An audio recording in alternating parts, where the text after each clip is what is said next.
یہ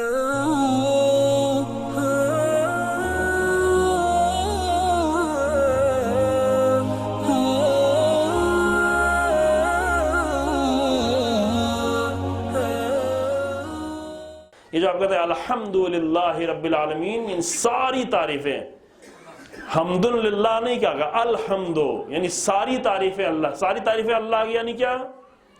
یعنی اللہ کے سوا کسی کی تعریف ہے ہی نہیں۔ اس کا مطلب کیا ہوا؟ جھوٹ بول رہے ہیں ہم، یعنی اللہ کے سوا کسی کی تعریف ہے ہی نہیں۔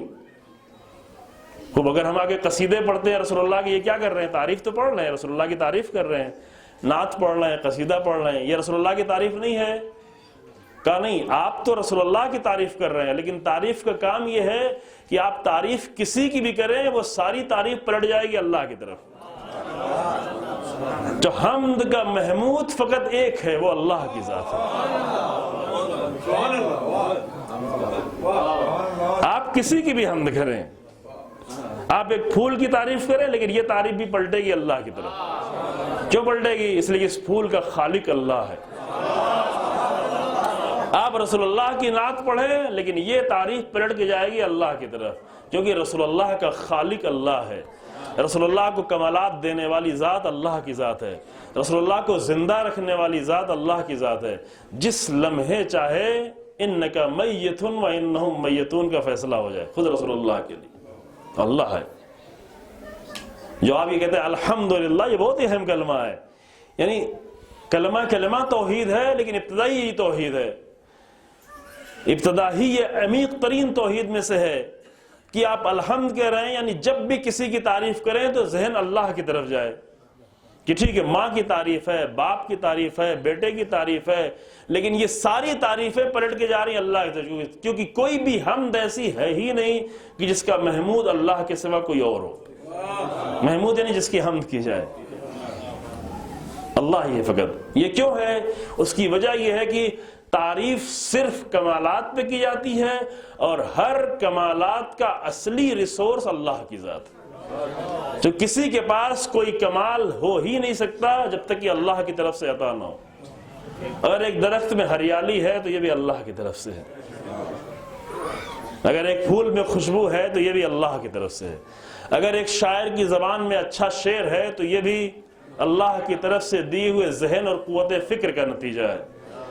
تو جو بھی جس طرح سے تعریف کریں گے، اس کی مثال دیتے ہیں ہمارے بزرگان۔ آپ ایک ڈرائنگ گیلری میں گئے، دیکھا ایک تعریف کر رہے ہیں، بہت اچھی گیلری ہے، بہت اچھی تعریف، بہت اچھی ڈرائنگ ہے، بہت خوبصورت ہے۔ ادھر کھڑا ہوا ایک آدمی مسکرا رہا ہے، کہا بھائی آپ کیوں مسکرا رہے ہیں؟ میں نے تو اس ڈرائنگ کی تعریف کی، آپ کیوں مسکرا رہے؟ کہا بنایا تو میں نہیں ہے اس ڈرائنگ کو، ڈرائنگ تو خوش نہیں ہوگی، بنایا میں نے ہے۔ آپ ایک بلڈنگ کی تعریف کر رہے ہیں، ادھر ایک آدمی کھڑا مسکرا رہا ہے، کہا کہ آپ کیوں مسکرا رہے ہیں؟ میں تو گھر کی تعریف کر رہا ہوں۔ کہا اس گھر کا آرکیٹیکٹ میں ہی ہوں، اس گھر کو میں نے ہی بنایا ہے۔ ایک فرنیچر کو دیکھ کے آپ خوش ہو رہے ہیں، اس کی تعریف کر رہے ہیں، بہت اچھا فرنیچر ہے، لیکن وہ دوسرا آدمی کہہ رہا ہے مسکرا رہا ہے، آپ کیوں مسکرا رہے ہیں بھائی؟ آپ کی کیا تعریف؟ کہا کہ نہیں، اس کو میں نے بنایا ہے۔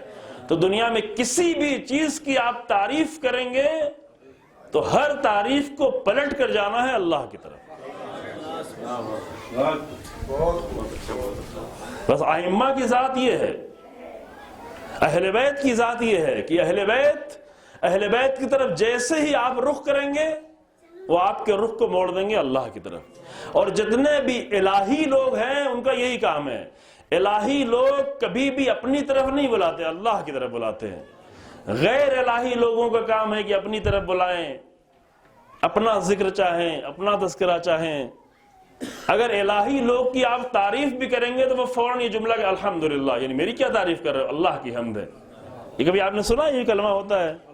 آپ کسی کی تعریف کریں، اگر اس کے اندر الہی عنصر پایا جاتا ہے، آپ اس کی مجلس کی تعریف کریں، وہ کہے کہ الحمدللہ، میں کیا ہوں؟ وہ چاہتا تو میرے بیچ میں سے ایک جملہ روک دیتا، میں ختم ہو جاتا، منبر سے نیچے گر جاتا۔